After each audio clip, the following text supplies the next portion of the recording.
블레이드 러너 두 분 다 보셨나요? 저는 둘 다 봤어요. 그리고 보셨어요? 이번에 블레이드 러너 하신다고 해서 네. 첫 번째 블레이드 러너를 다시 봤습니다. 와우. 저는 이 질문을 대학생 때 한 번 더 받았었거든요. 선장님이 봤냐고. 너 블레이드 러너 봤어? 그래서 웨슬리 스나이프스 나오는 거 어머. 블레이드라고 블레이드. 그거 그 혈기 잡는 나오는 거잖아요.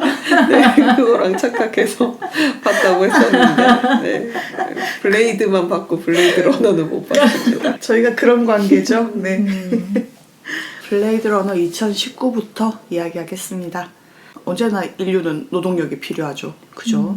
노동력이 필요한 인류는 인조인간, 레플리컨트를 만들어냅니다. 레플리컨트는 겉보기는 인간과 똑같지만 실제 이제 신체 능력이 인간보다 훨씬 뛰어나서 힘든 일, 주로 뭐 우주 개발 같은 노동을 하던가 아니면 군인으로 전투에 참여시키거나 이런 식의 일을 하죠. 이런 레플리컨트가 인간보다 이제 뛰어난 신체 능력을 가지고 있으니까 위협이 될 수 있잖아요. 그래서 수명을 4년으로 제한한 게 특징이고요. 예, 이 레플리컨트를 만든 회사는 회장 이름을 따서 타이레사라고 합니다. 레플리컨트 입장에서는 자신들의 수명이 4년밖에 안 되고 좀 처우가 그렇게 좋지 않잖아요. 이런 부분에 있어서 불만을 품고 반란을 일으키고 그래서 지구에서는 레플리컨트가 살 수 없다라고 돼 있는 것 자체가 이제 세계관이에요. 그럼 어디서는 살 수 있는 거예요? 그러니까 이제 뭐 행성 식민지 이런 쪽에서 살게 되죠. 근데 당연히 이런 법이 있으면 또 어기는 게 또 나타나지 않겠습니까? 자, 이런 법을 어기고 지구에 들어오는 레플리컨트를 처형하는 임무를 맡은 특수 경찰이 있는데 이 경찰을 부르는 명칭이 블레이드 러너라고 합니다. 때는 2019년 작년이네요. 이제 산성비가 주르륵 내리고 광고판에는 이제 일본 여성이 막 등장해가지고 뭐 광고하고 뭐 이런 식으로 옛날 그 SF 영화 보면은 되게 일본 분위기가 많이 나지 않아요? 그쵸. 예. 그러니까 약간 일본 자본이 침투하는 거에 대한 두려움 이런 것도 그런 좀 게 미국 영화에 좀 많이 보였던 것 같아요.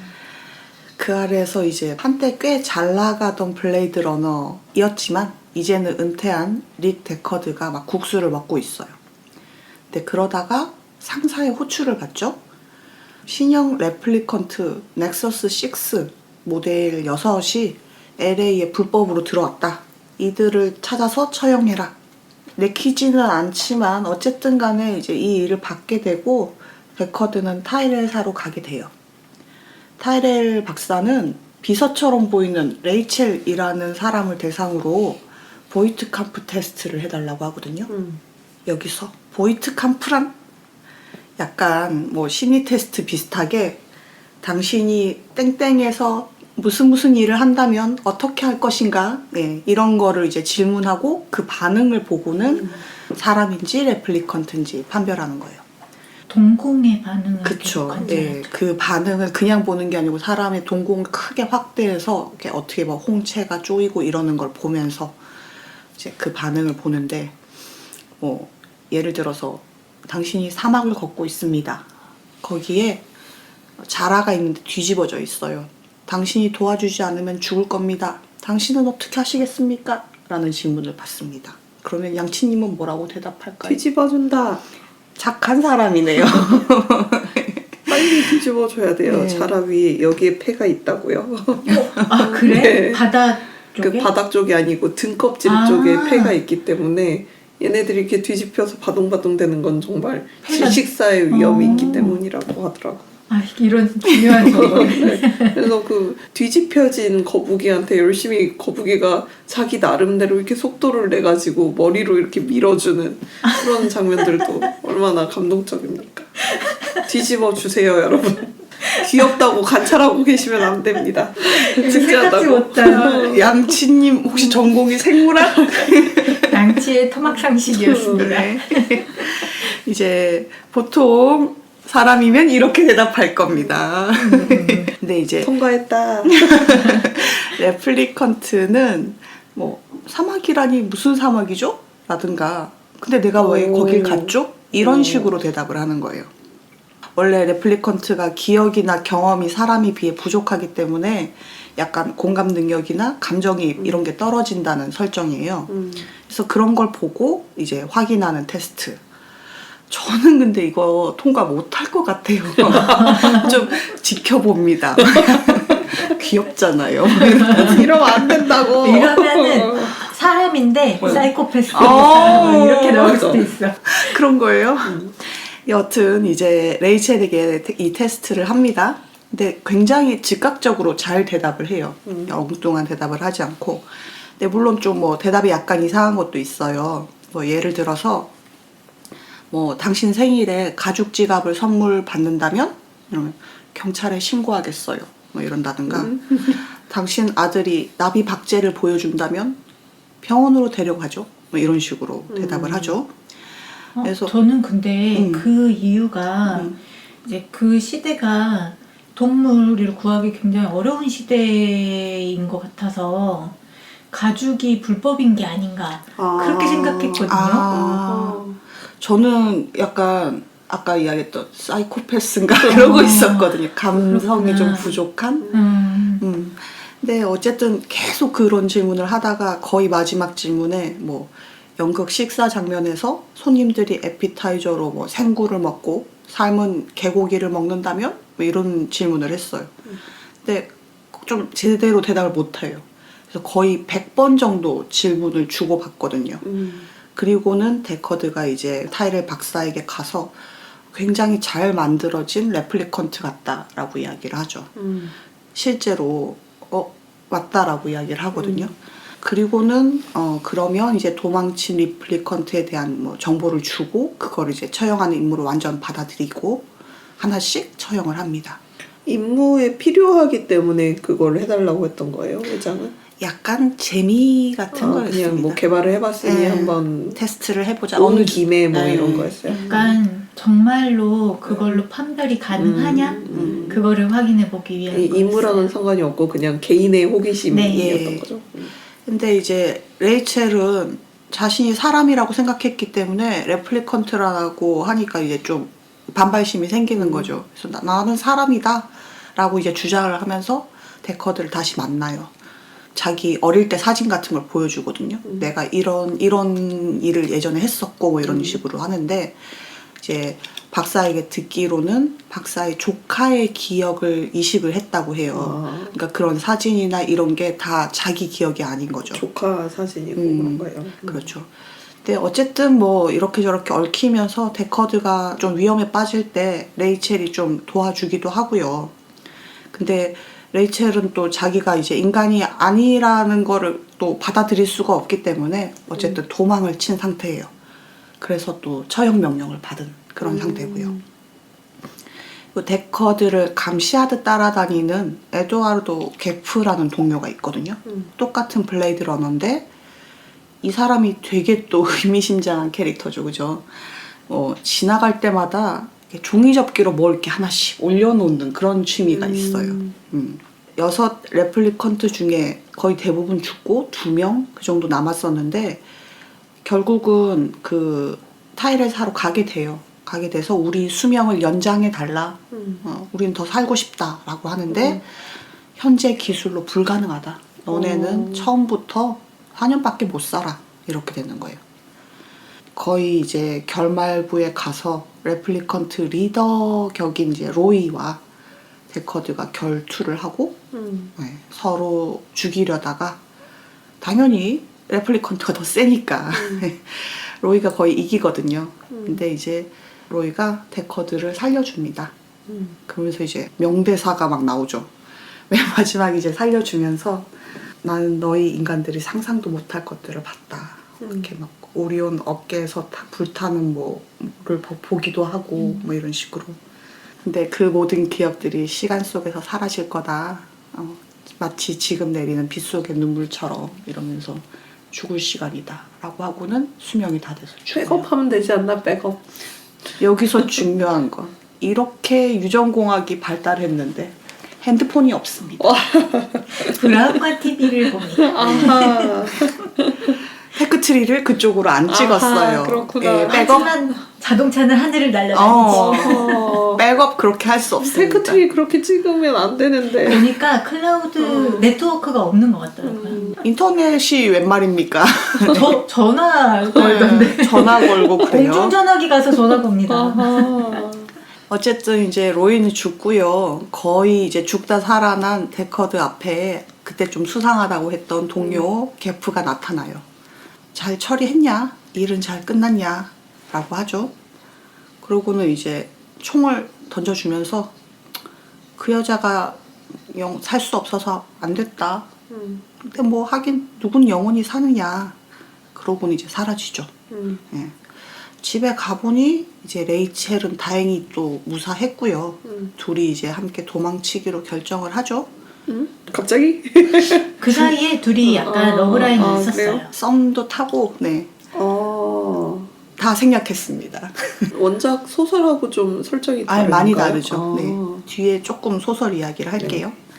어쨌든 이제 몰래 집을 도망쳐 빠져나오는데 복도에 굉장히 정교하게 접은 이제 유니콘 종이접기가 이렇게 딱 놓여 있는 거예요. 이제 그러면서 영화는 끝이 납니다. 일단 여기에서 게프가 되게 좀 수상한 동료잖아요. 하는 일이 동료 같다기보다는 꼭 감시자 같은 역할을 해요. 레플리컨트 하나를 처형할 때마다 나타나가지고 뭐라고 한마디씩 하고 가거든요. 그래요? 네, 네. 근데 이제 마지막 레플리컨트를 처형하고 게프가 이제 막 데커드를 칭찬을 하면서 뭐 훌륭하게 일을 해냈다라고 하는데 이게 번역하기 나름인데 문장 그대로가 뭐 사람의 일을 해냈구나 이렇게 하거든요. 네. 이게 그냥 이제 맨인데 사람이라고 할 수도 있고 뭐 어쨌든 그냥 일을 했다 이건데 약간 레플리컨트가 아니고 사람의 일을 했구나 이런 식으로 좀 의미가 좀 중의적으로 해석되는. 그리고 이제 마지막에 게프가 그 여자가 죽어서 안 됐다 뭐 이런 식으로 하면서 하긴 누구나 영원히 사냐 뭐 이런 식으로 이야기를 하잖아요. 그러니까 뭐 사람들도 누구나 다 죽는다라고 생각할 수도 있지만 너도 4년밖에 못 살아 뭐 이런 식으로도 해석할 수 있는. 그래서 너도 얼마 남은 삶이 없어 이런 식으로 이제 뜻이라고 할 수도 있고. 그래서 1편이 나오고 거의 30년 넘은 뒤에 2편이 나올 때까지 제일 큰 떡밥 중에 하나가 데커드가 레플리컨트인가 아닌가. 아, 그게 확실하게 결말에 나오지 않았어요? 중간중간 떡밥을 많이 뿌렸거든요. 그러니까 예를 들어서 아까 보이트캄프 테스트를 봤던 레이첼이 데커드한테 당신도 이 테스트 통과했냐고 물어봐요. 네, 근데 이제 데커드가 이렇게 대답을 안 하거든요. 네, 대답을 안 하고 그 아까 왜 레이첼이 이렇게 자기 사진 보여주면서 내가 어릴 때 이런 일을 뭐 겪었고 이런 이야기를 했다고 그랬잖아요. 근데 좀 레플리컨트들의 특징이 기억에 대해서 좀 집착하는 부분이 있어요. 근데 그거를 집착하는 방식이 이렇게 좀 사진을 이용을 하거든요. 근데 데커드에 사는 집에 가보면 사진이 엄청 붙어져 있어요. 이런 것도 있고 제일 좀 이렇게 뭐 해석이 분분한 그런 것 중에 하나가 데커드가 이제 꿈인지 환상인지 기억인지 유니콘을 보는 장면이 있거든요. 네, 그런 장면이 있는데 맨 마지막에 게프가 유니콘 종이접기를 올려놨단 말이에요. 그 말은 그걸 안다는 소리잖아요. 그러니까 그 사람이 그런 꿈을 꾸고 있다는 걸 이식받았다라는 걸 알고 있다. 뭐 이런 식의 은유? 나 무슨 말인지 모르겠어. 그러니까 네가 그런 꿈을 꾸고 있다는 걸 나는 알고 있어. 왜? 그 꿈은 이식된 거거든. 이런 식으로. 약간 더 좀 부연 설명을 하면 그 게프라는 동료가 다리를 좀 절고 그러거든요. 그래서 좀 나온 팬들의 해석은 게프의 그런 거를 이식받은 기억을? 거 아니야? 그리고 이제 그 사람은 뒤에서 이렇게 보다가 내 기억을 가진 이 아바타가 일을 잘하고 있구나 하고 이렇게 막 처리를 한다 뭐 이런 식의 해석도 있고요. 뭐 맨 마지막에 이제 게프가 마지막에 총을 던져줬다고 그랬잖아요. 근데 처음에는 총을 이제 가지고 있는 게 등 뒤에 이렇게 숨기고 있어요. 숨기고 있다가 임무가 끝났냐고 하고 데커드가 끝났다고 하니까 그러면 약간 레이첼이랑 도망가라는 식으로 이렇게 총을 던져주거든요. 일이 끝났냐고 하는데 약간 떠보는 식으로 물어봐요. 그게 이제 혹시 데커드가 자기가 레플리컨트인 걸 눈치챘다면 죽이려고 이렇게 뒤에 숨기고 있었던 거 아니냐. 뭐 그런 해석도 있습니다. 아, 본인은 인간인 줄 알고 있었던 거예요? 데커드는 자기가 당연히 블레이드 러너니까 인간이라고 생각을 해죠. 아, 그 당신도 테스트 통과했어요? 라고 네. 했을 때 대답을 안 했다길래 아. 회피한 줄 알았어요. 어쨌든 뭐 이거는 감독은 여지를 남기는 쪽으로 연출을 하고 싶었다고 그래요. 근데 각본가는 아니다, 확실히 인간이다 라는 쪽이었다고 하고요. 그래요? 예, 예. 근데 이제 끝까지 그걸 합의를 못 받았다고 했다고 그러더라고요. 그래서 몇몇 정연이 약간 감독이 이렇게 각본가 몰래 집어넣은 장면이 있대요. 근데 배우한테는 물어봤대요. 당신은 어떻게 알고 연기를 했느냐. 근데 나는 당연히 내가 인간인 줄 알고 연기했지? 라고 대답을 했다고 해요. 근데 생각을 해보면 실제로 레플리컨트라도 그렇게 캐해석을 하는 게 맞잖아요. 자기가 인간이라고 그치. 생각을 해야 되니까. 근데 네. 이게 인간이면 재미가 없는 영화예요. 데커드가 레플리컨트여야 의미가 있는 영화라고 할 수 있죠. 그런 좀 모호한 부분이 좀 더 재미있고 더 높이 평가하는 그런 부분이 되는 것 같아요. 감독은 리들리 스콧이고요. 데커드 역에는 해리슨 포드, 예, 그리고 아까 레이첼 역에는 쇼 영이고요. 의문스러웠던 게프는 자 배틀스타 갤럭티카의 함장님이십니다. 어머, 그분이셨어? 예. 음악이 되게 인상적인데 반젤리스가 맡았는데 되게 분위기랑 잘 어우러지거든요. 아까 공각기동대가 후대에 막 많이 영향을 줬던 것처럼 블레이드 러너가 초반에는 흥행은 많이 실패를 했는데 갈수록 이제 재평가 받으면서 엄청 많이 오마주도 되고 그런 세계관이나 미술 같은 것도 많이 따르게 되고 그렇죠. 초반에는 너무 결말이 암울하다라고 해서 극장판에서 초반에는 아예 그냥 해피엔딩으로 편집을 해가지고 보냈어요. 잘 먹고 잘 살고 행복하게 살았다 이렇게 딱 결론을 내렸어. 정말? 네. 그랬다가 이제 바뀌게 되면서 감독이 그러면 하면서 이제 감독판도 내고, 감독판이. 네. 그러면 하면서 또 추가 장면도 넣고 막 이렇게 해서 판본이 좀 여러 가지입니다. 아, 감독 스타일 마음에 안 들어. 어떤 점이? 아, 그러니까 충분히 그 같이 협업하는 동료들과 그 의견을 통일하지 못했다는 거랑 그거를 자기 의견대로 나중에 붙인 거 그리고 그 판본을 여러 가지로 만들었다는 거. 네. 다 마음에 안 들어요? 어쨌든 뭐 SF가 보통은 어떤 주제의식을 가지고 있는데 여기에서는 제일 좀 핵심적인 주제의식이라고 하면 인간보다 더 인간적인 레플리컨트 뭐 인간성이란 무엇인가 뭐 이런 거에 대한 탐구? 그 로이 역을 맡은 사람이 인상적인데 그죠? 이게 아까 말했던 그 대사가 진짜 명대사로 많이 회자가 되는데 약간 애드립을 섞어가지고 배우가 만들었던 본인이? 예. 그렇게 해서 창조됐던 대사라고 합니다. 저도 좀 어렸을 때 봤었거든요. 네.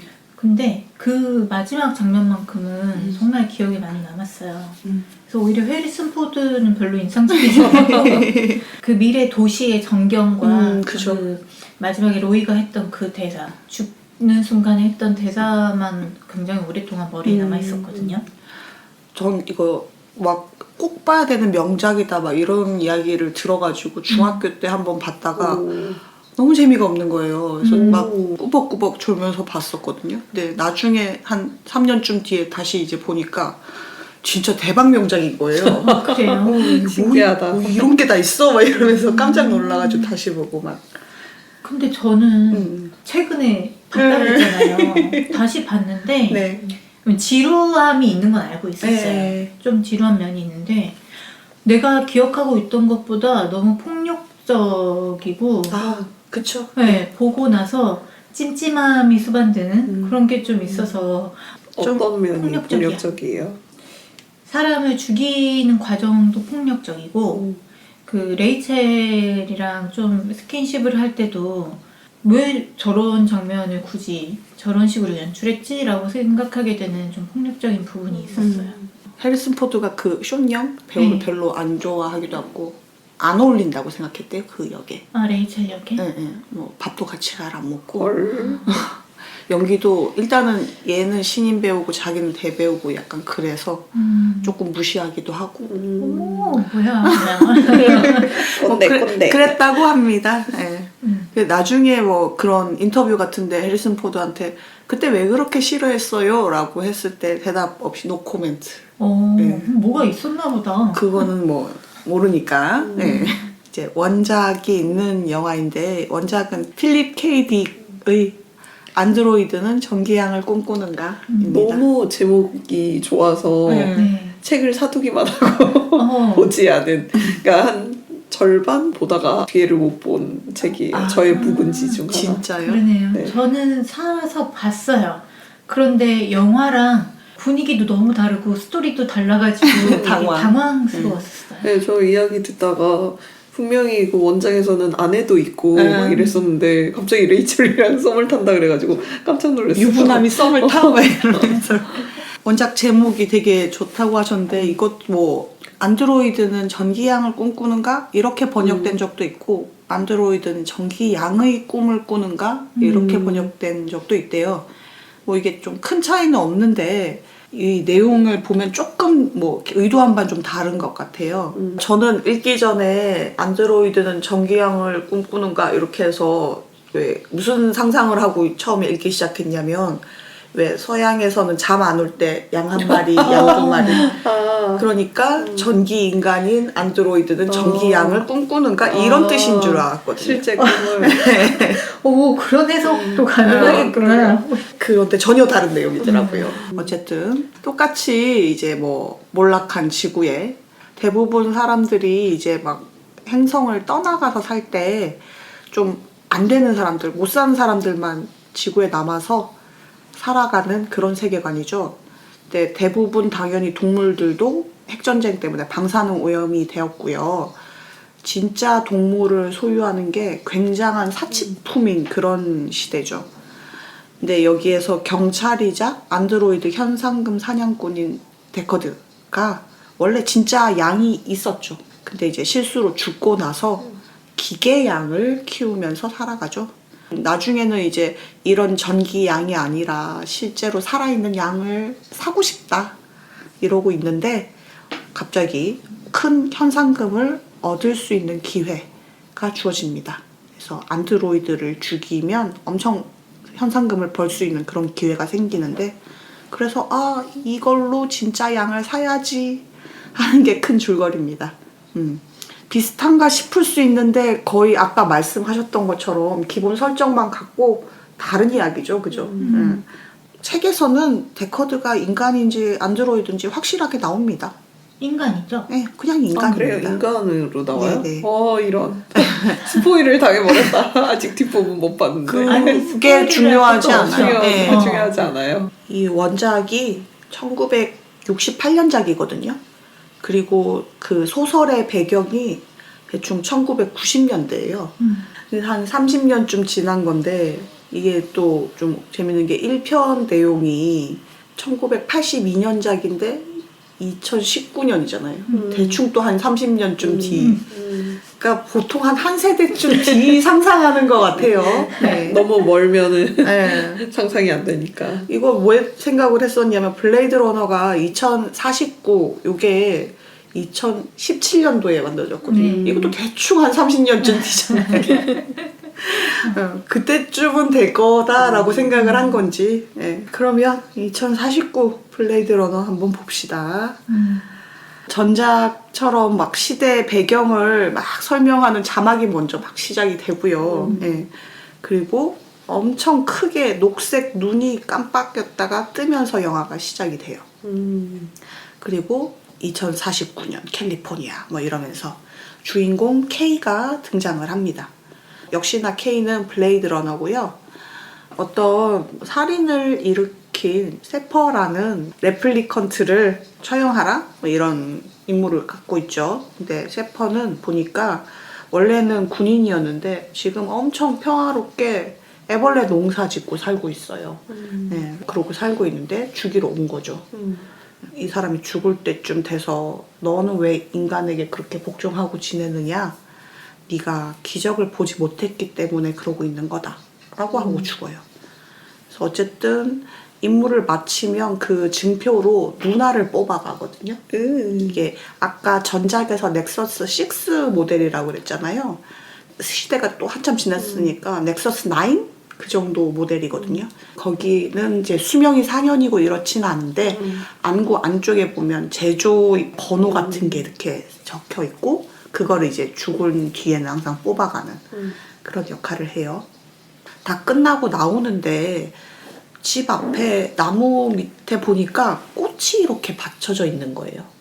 그래서 좀 깜짝 놀라거든요. 핵전쟁 이후 시대고 그래서 실제 생활을 본 게 처음 있는 일처럼 보여요. 그래서 여기를 조사하라고 본부에 이야기하고 자기는 이제 갑니다. 1편에서 보이트캄프 테스트를 하는 것처럼 여기서는 기준선 테스트 같은 걸 해요. 이렇게 19절 같은 걸 읽어주면 그걸 똑같이 반복해가지고 말을 하고 그걸 이제 말하는 사람의 동공을 또 이제 확인하는 그런 역할을 하거든요.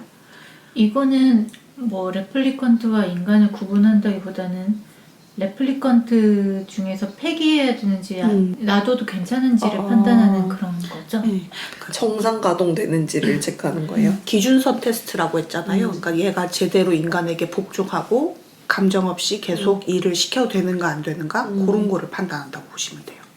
케이는 집으로 돌아오고요. 집에 돌아오면 이 사람이 또 애인이 있어요.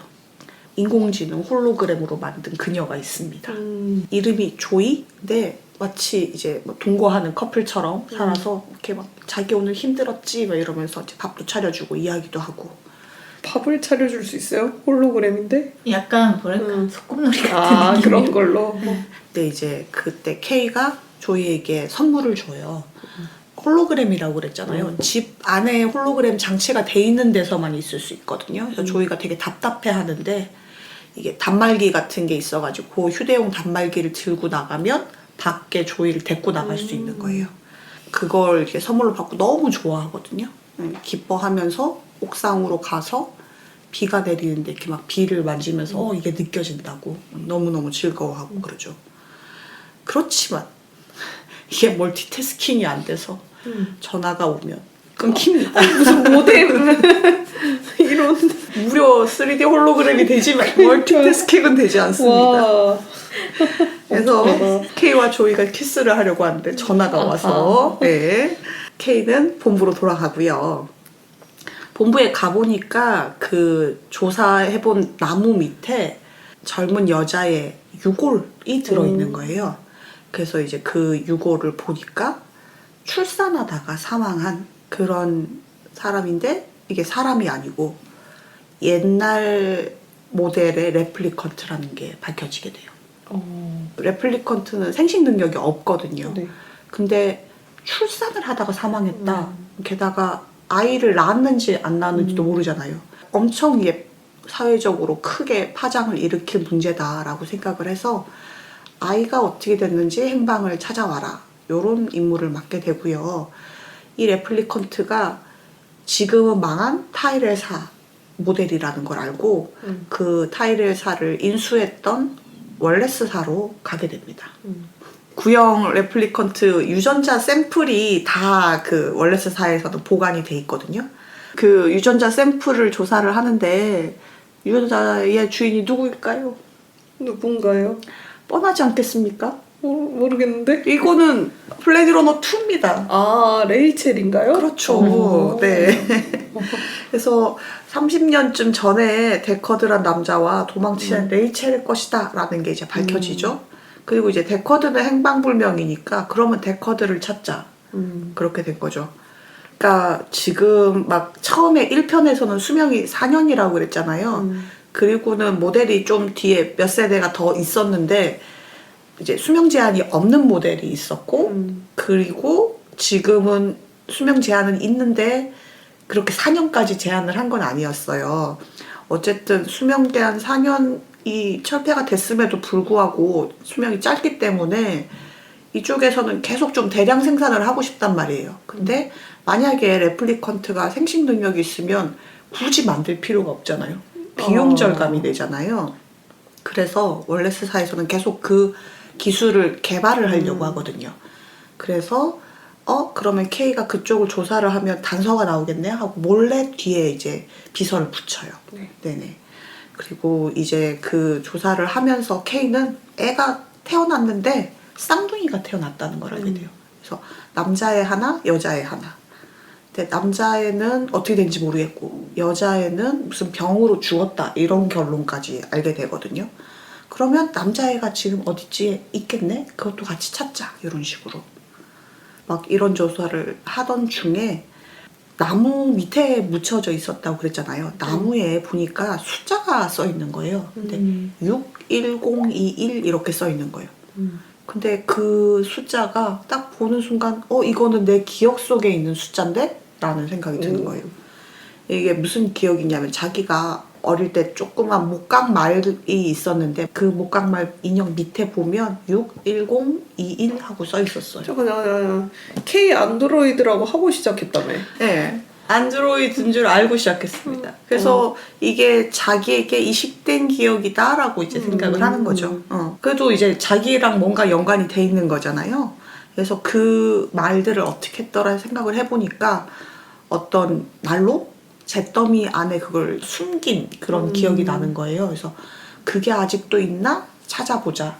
그 숨긴 장소가 고아원이었거든요. 그래서 고아원을 찾아가게 되죠. 결국은 그 목각말을 찾아서 냈어요. 근데 이제 그걸 찾는 과정에서 누군가가 실제로 겪은 기억이다라는 걸 알게 돼요. 그래서 그러면 혹시 내가 아닐까라는 생각도 하게 되고요. 예. 근데 만약에 그러면 나라면 지금 사건이랑 연관이 되니까 자기가 쫓기게 되겠구나라는 생각도 하게 되죠. 원래 레플리컨트에게 기억을 심어주던 사람이 있을 거 아니에요. 네. 기억을 제조해가지고 회사에 이제 보내는 사람이 있거든요. 예, 스텔린 박사라는 사람이 있는데 그쪽으로 찾아가요. 근데 이 사람이 면역력이 엄청 약해요. 무균실 속에서 혼자 살아요. 밖에 나가지도 못해요. 거기서 평생 기억을 조작을 해서 만들어가지고 심어줄 거, 예, 그런 거를 만들어주고 있는 거예요. 그리고는 이제 자기의 그 기억을 이야기를 해주면서 이게 만들어진 건지 아니면 실제 기억인지 좀 판별해 달라. 당신이 다 만든 거니까 알지 않느냐. 근데 그거를 보고는 굉장히 슬픈 표정을 지으면서 누군가 겪은 기억이다 이야기를 해주는 거예요. 그래서 그러면 내가 그 아이구나라는 생각도 들고, 그리고는 이제 본부로 돌아가는데 기준선 테스트에 통과를 하지를 못해요. 바로 그러면 폐기 처분 되거든요. 근데 상사가 자기를 불러가지고 따로 면담을 하고는 너 이틀 뒤에 다시 테스트 받을 수 있게 해줄 테니까 마음 정리하고 와 이렇게. 왜요? 좀 좋게 보는 아끼는 부하였나 봅니다. 아끼는 부하였나 봅니다. 네. 이제 자기는 그 시간 안에 도망을 가기로 결정을 해요. 그래서 자기의 홀로그램 여친과 함께 도망을 갑니다. 네. 결국은 말 인형에 있는 어떤 단서 때문에 이게 원래 있던 거랑 연관을 지어보니까 다 무너진 카지노 쪽에서 나왔구나라는 걸 알게 돼요. 그리고 카지노 쪽으로 갑니다. 거기서 웬 할아버지를 만납니다. 누구일까요? 설마 데코드야? 그렇습니다. 그럼 해리슨 포드가 나와요? 네. 그래서 1편을 보다가 2편을 보면 깜짝 놀랍니다. 이 탱탱하던 분이 이렇게 돼가지고 깜짝 놀라면서 너 누구야? 뭐 이러고 나오죠. 자기는 이미 데커드가 자기 아빠라고 생각하고 왔잖아요. 근데 데커드는 자기를 죽이러 온 블레이드 러너라고 생각을 하고 또 이제 미친 듯이 싸우겠죠. 월레스사에서 비서를 붙였다고 그랬잖아요. 이 비서는 예전에 콩님이 통렬하게 깠던 뱅 스타일의 여자 빌런. 진짜? 네, 딱 나와가지고 아빠는 잡혀가고요. 네. K는 도망칩니다. 이제 K는 레플리컨트 반란군 쪽으로 이제 도망간 거거든요. 사실은 도망간 거라기보다는 잡혀간 거에 가깝죠. 결국은. 거기서 뭔가 진실을 알게 되죠. 내가 그 아이가 아니구나 라는 걸 알게 돼요. 그래요? 이식된 거예요? 그것도? 그래서 이제 그 반란군의 우두머리인 사람이 너는 네가 그 아이인 줄 알았느냐? 우린 모두 다 그 아이인 줄 알고 있었다. 오. 이렇게 이야기를 해서 완전 절망하게 돼요. 그럼 그 기억을 누군가 의도적으로 그 레플리컨트한테 다 넣은 건가요? 영화에서 그게 아주 명확하게 드러나진 않는데 그렇다고 보는 게 좀 타당할 것 같아요. 우리 기억을 만들어서 넣는 사람이 하나 영화에 있지 않습니까? 아까 무균실 네. 박사. 그렇죠, 뮤균실에 그렇죠. 있는 박사. 예, 스텔린 박사. 이 사람이 계속 기억을 넣었었잖아요. 결국은 스포지만 이야기를 하면 스텔린이 그 낳았던 쌍둥이 중에 하나이고요. 자신의 기억을 조금씩 레플리컨트들한테 이식을 시켰다고 보시면 될 것 같아요. 1편 내용의 제일 큰 떡밥 중에 하나가 데커드가 인간인가 레플리컨트인가 그게 좀 큰 떡밥이잖아요. 근데 이제 여기에서의 제일 큰 떡밥은 K가 인간일까 레플리컨트일까? 그래서 스텔린과 쌍둥이일까 아닐까 이거에 대해서 좀 이제 이야기가 나오거든요. 인간일까의 의문은 왜 나오는 거죠? 아까 이제 쌍둥이 중에 하나가 죽었다고 그랬잖아요. 근데 근데 이제 쌍둥이들도 레플리컨트 인간은 아니지. 의 후손이면 인간은 아니잖아요. 레이첼이 자식일까 아닐까. 일단 레이첼의 자식이라고 이야기를 하고 거기서는 어떤 식으로 이야기를 하냐면 인간과 레플리컨트 사이에 생겼다. 그리고 혼혈로? 예. 뭐 근데 뭐 아니면 레플리컨트와 레플리컨트라 하더라도 어쨌든 간에 이제 레플리컨트가 후대를 만들 수 있다라는 거에 좀 크게 가능성을 주는 거고 하나가 죽었다고 그랬는데 결국은 만약에 쌍둥이라 그러면 둘 다 있는 거잖아요. 네. 그리고 이제 유전공학적으로 되게 발전을 했으니까 죽은 애를 어떻게 뭐 살려냈다든가 뭐 복제를 했다든가 뭐 이런 식으로 해서 얘가 그냥 레플리컨트가 아니다라는 그런 좀 해석도 있어요. 네. 근데 일단 이번에는 감독이 이걸 부정합니다. 그래요. 감독이 부정을 하는데 팬들이 들고 일어나서 아니다. K는 그냥 K가 아니다. 뭐 이런 식으로. 그래요? 뭐 그런 이야기를 뭐 했다고 하기도 하고 실제로 그 박사가 무균실에 살고 있잖아요. 네. 완전 그 무균실 안에 살아서 다른 사람들이랑 접촉조차 하질 않거든요. 그래서 걔가 홀로그램이야. 딸은 죽었고 아들이 살아있는 게 맞아. 라는 그런 해석도 있고요. 네. 뭐 여러 가지 이야기가 있는데 근데 사실은 죽었다고 보는 게 예, 그게 맞겠죠.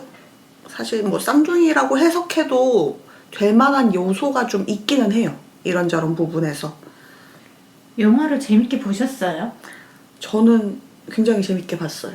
맞아. 전에도 저희 네. 이제 사적으로 이야기했을 때 네. 그렇게 말씀하셨는데 저는 너무 지루하고 이 영화 3시간인가 그래요. 네, 와. 맞아요. 근데 아무리 봐도 안 끝나는 거예요. 빨리 끝나면 좋겠는데. 네.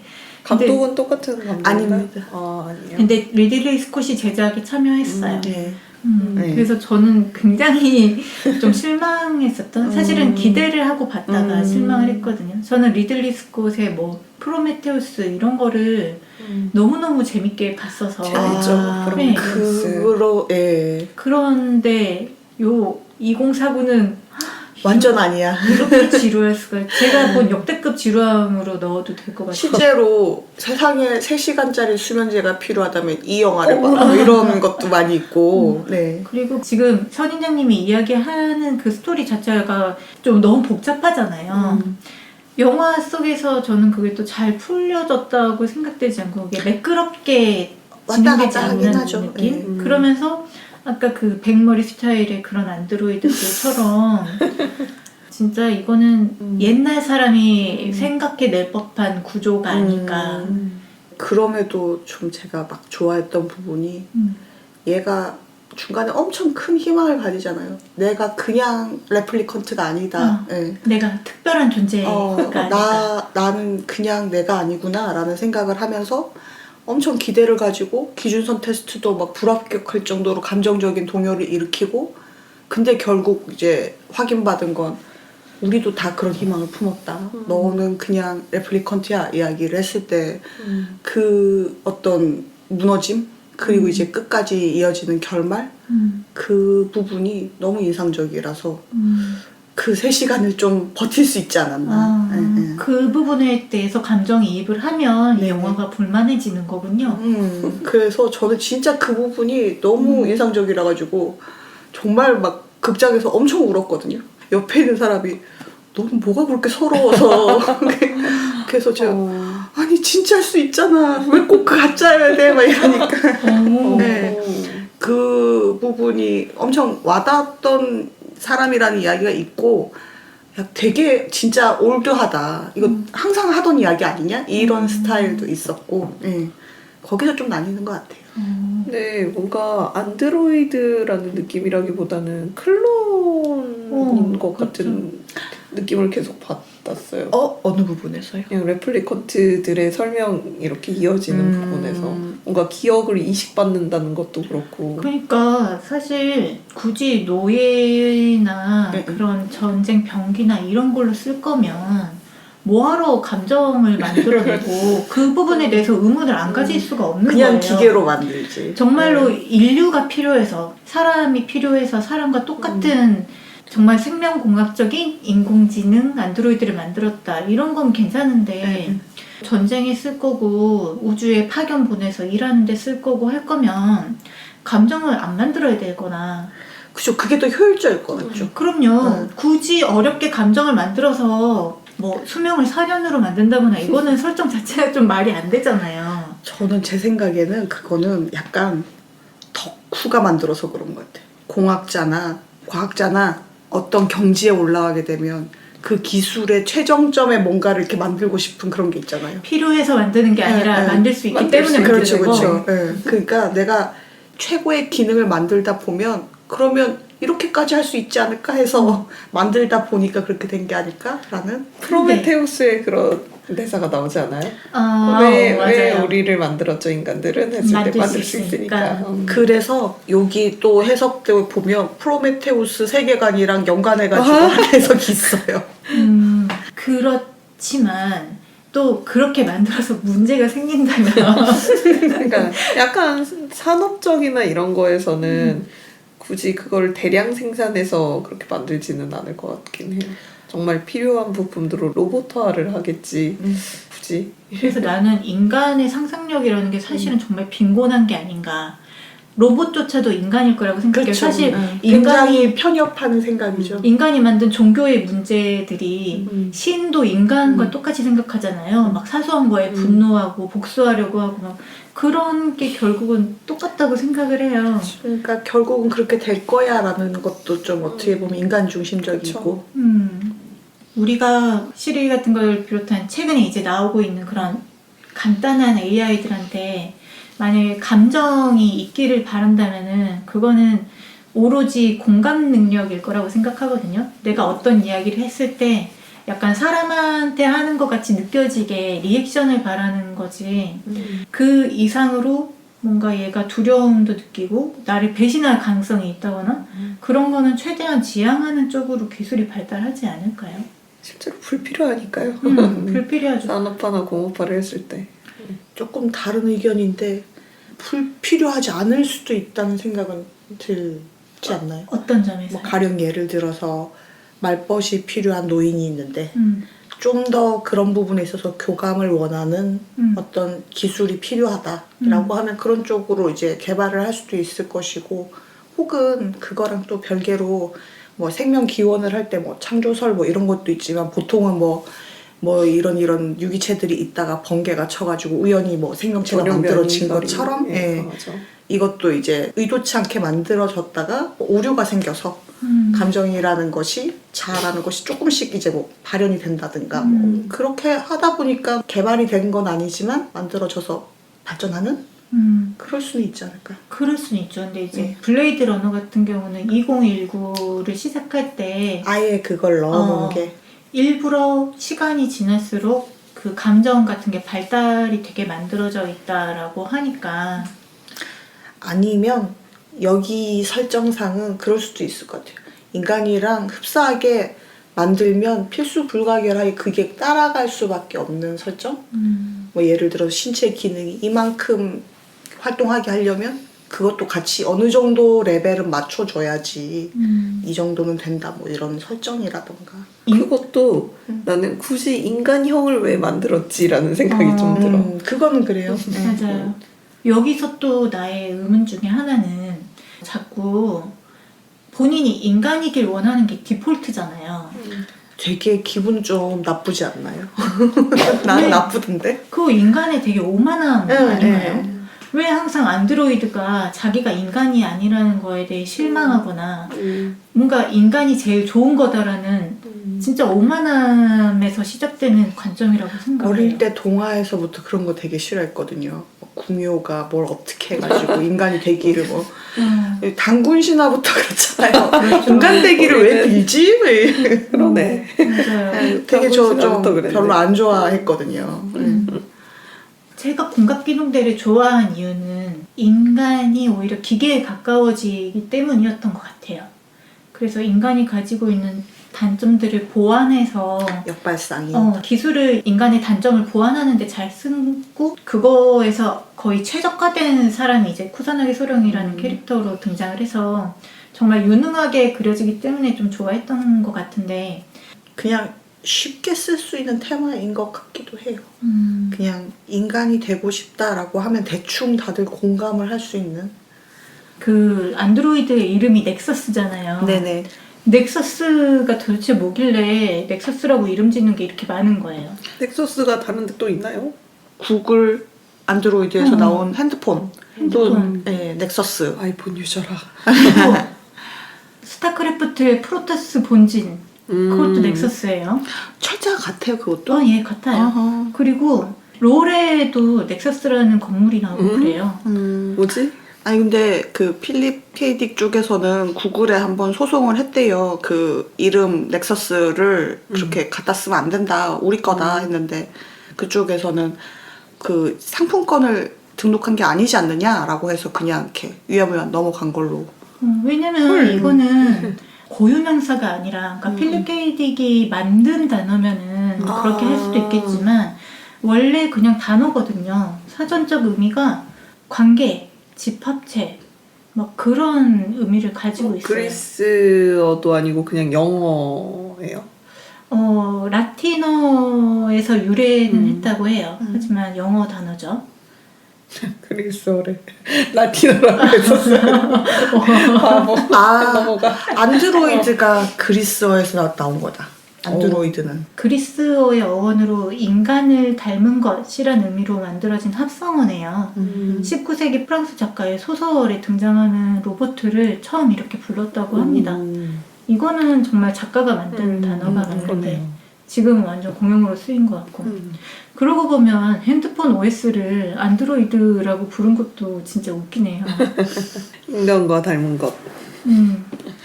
핸드폰으로 시작을 했지만 장기적으로는 인간형의 안드로이드로 정말 발전할 수 있는 그런 게 아닐까요?